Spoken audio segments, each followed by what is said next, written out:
Hashtag Paid is an influencer marketing platform that got started here in Toronto about 3 years ago. We match large brands with social media creators, also known as celebrities, in the whole world to be able to help brands promote themselves through their channels or on their sponsored content on their social feed. In terms of the platforms and the channels that we end up using to promote ourselves, we wouldn't be a social media company if it wasn't using social media. And so we use a lot of our own channels of Instagram, Facebook, using Twitter, LinkedIn, whatever those might be. But we end up focusing a lot of our efforts on working with our community of creators themselves and really utilizing the power of our creators to really promote our brand and also themselves as creators and influencers themselves. When you're a startup and you're in your first beginning days, figure out like who your key target market is first. After you got your key target market, figure out like who are the type of social media creators, who are the people who are following that and who love that type of content. From there, realistically, you have to just like go reach out to them, sell them on the story, get them to become advocates and get them to feel a little ownership and really get them to feel passionate about the brand that you guys are building.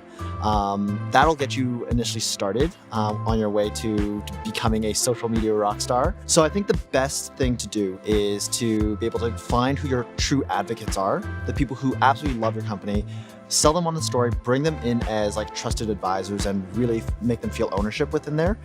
Have them feel like they belong and are key members of there, and allow them to do what they do best in terms of creating content, creating a community, and foster around them. Listening to what they ultimately want and what they want out of your company is probably the biggest thing you can do to get started.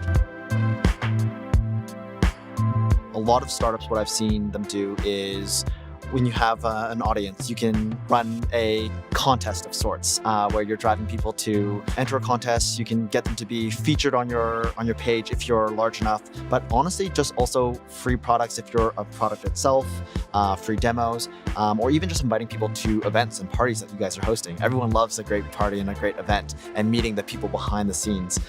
So I would say test a bunch of those different type of ideas. See what ultimately works well for your brand.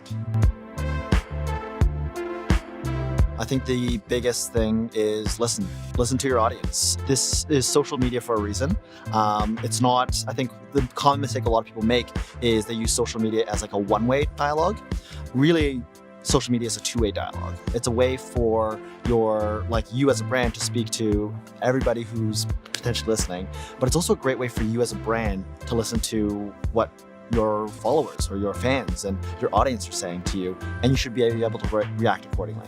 I often get asked by a lot of other friends in the startup world or even just in general in the marketing world, how can I make my campaigns viral? And I think that that's a misnomer. I think that virality and making things super viral is something that you hope for, and eventually things might catch on and become viral.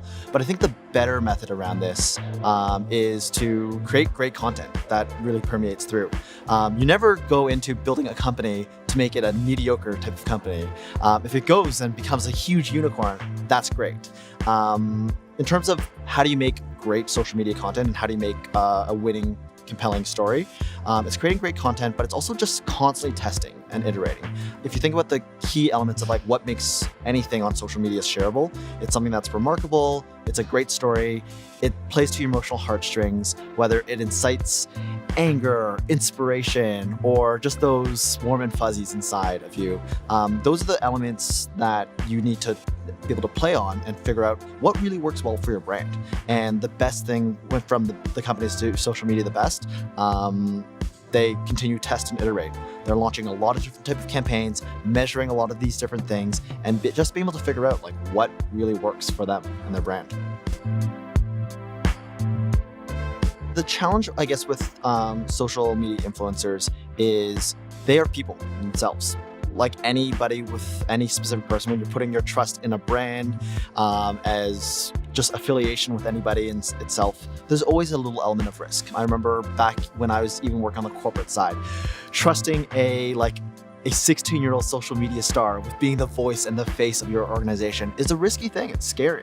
But I think the key element within there is, one, have a diverse roster of people that you can rely on. But two, it's also an element where really spend the time to get to know that person and to make sure that that person works overall with your brand.